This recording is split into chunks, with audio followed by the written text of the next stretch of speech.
সময় তো আমরা আলুর চপ বানাই শুধু আলু দিয়ে। আজকে আমি একটু মাছ দিয়ে আলুর চপগুলো বানাবো। তার জন্য এখানে পানি দিয়ে দিছি, একটু লবণ দিয়ে দিলাম, একটু কালো গোলমরিচ গুঁড়ো দিয়ে দিলাম, আর একটু হলুদ দিয়ে দিব। দিয়ে আমি 2 পিস রুই মাছ এটাকে সিদ্ধ করে নেব। একটু পানিতেই হয়ে যাবে, এটাকে ভালো করে একটু সিদ্ধ করে নেব। আর আমি এই যে আলুটাও এখানে সিদ্ধ করে আমি এই যে ছিলে রাখছি। একটুখানি মাছটা সিদ্ধ হোক, তারপর আমি সবগুলো রেডি করব। মাছটাকে আমি সিদ্ধ করে কাঁটাটা বেছে নিছি। একটা প্লেট নিয়ে নিই, মাছগুলো এখানে দিয়ে দিই, আর এখানে যে আলু সিদ্ধ করে রাখছি সেটাও দিয়ে দিই। বিসমিল্লাহ। লবণ দিয়ে দিব,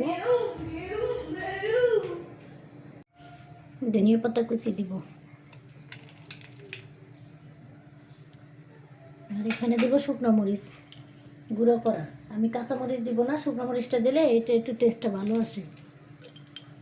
4 চামচের 2 চামচ মরিচ দিয়ে দিই। মেয়া কাটতে ভেজে ব্লেন্ডারে গুঁড়ো করে রেখে দিই, যখন মন চায় তখনই কিন্তু এটা কাজে লাগানো যায়। এখানে দিব বেরেস্তা। যে বেরেস্তাটাও আমি একাত্রে অনেকগুলো করে রাখি, কারণ রমজান ছাড়াও কিন্তু বেরেস্তাটা লাগে। যে কোনো সময় লাগলে একটু একটু করে করা যায় না, যখন লাগে তখন করা থাকলে কাজে লাগানো যায়। এখন এটাকে আমি ভালো করে মেখে নেব। বিসমিল্লাহ। মেখে নিলাম, হাত দিয়ে আমি মেখে নিলাম। হাত দিয়ে কাজ করতে যেভাবে আরাম, সেটা কিন্তু অন্য কিছু দিয়ে হয় না, চামিচ দিয়ে হয় না। এই জন্য আমি হাত দিয়ে কাজ করতেই ভালোবাসি। এখন এইটাকে আপনারা ইচ্ছে করলে লম্বা গোল যে যেভাবে শেপ দেন দিয়ে নিলেই হয়ে গেল। কিন্তু এটা খেতে কিন্তু অনেক মজা, অনেক। শুধু আলু দিয়ে আমরা সবসময়ই খাই, এইটা মুরগির গোস্ত দিয়েও কিন্তু এটা করা যায়। এভাবে করে আমি সবগুলো করে নিব। আমি এই যে সবগুলো বানাই নিছি। এটা কিন্তু খেতে খুব মজা। আর আমি এই যে বেসনটা গোলাইছি, আপনাদের একটু আগেই গোলাই রাখছিলাম, তার জন্য আমি দেখাইতে পারি নাই। এখানে 1 কাপ আছে বেসন, হাফ কাপ আছে কর্নফ্লাওয়ার, আর একটা বিশেষ একটা মশলা আছে গরম মশলা, সেটা আপনারা যদি জানতে চান তাহলে কমেন্টে জানাইয়েন। আর আছে লবণ, ধনিয়া পাতা, আর একটু বেকিং সোডা, হলুদ গুঁড়া, মরিচের গুঁড়া। ঝালটা আসলে যার যার পছন্দ অনুযায়ী, এখানে শুকনো মরিচ কাঁচামরিচ যেটা দেন সেটাই দেওয়া যায়। এখন আমি এটাকে ভেজে নিব। তেলটা গরম হয়ে গেছে, এখন আমি দিয়ে দিই। বিসমিল্লাহ। একটু ফাঁকা ফাঁকা করে দিব, কারণ এটা ফুলবে। যেটা আমি অনেক আগেই বেটাটা গড়াই রাখছি। আর এখানে খাওয়ার সোডা দেওয়া আছে। আর একটা কথা ভুলে গেছি, এখানে একটু গরম তেল দেওয়া আছে, হাফ চামচ। গরম তেলটা দিলে অনেক সময় এটা কিন্তু মুচমুচা থাকে। অনেকে এটা জানে না, আবার অনেকেই জানে।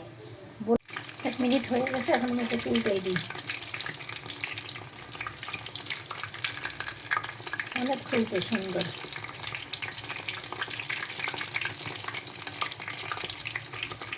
আর একবার একটু উল্টাই দিই, 2-3 বার উল্টাইয়ে ভাজলে এটা কিন্তু অনেক সময় মচমচা থাকবে। আর যদি এটা একটু কম ভাজা হয় তাহলে কিন্তু এটা ইফতার পর্যন্ত মচমচা থাকবে না। একটু সময় নিয়েই ভাজতে হবে। ভাজা হয়ে গেছে, এখন এটা তুলে নেব। এটা কিন্তু দেখলেই বোঝা যায় যে কত ফুলছে, একদম ফুলে কিন্তু টইটুম্বুর হয়ে গেছে। সবসময় আপনারা চেষ্টা করবেন বেসনটা আগে গোলায় রাখার, তাইলে দেখবেন যে এইটা একদম ফুলে যাবে। সবগুলো তুলে নেই। এই যে আমার সবগুলো বানানো হয়ে গেছে। সবগুলো সস দিয়েও খেতে মজা, এমনিতেও খেতে মজা। যদি আপনাদের ভালো লাগে এভাবে করে আপনারা চপ বানাই নিতে পারেন। সবাই ভালো থাকবেন, আল্লাহ হাফেজ।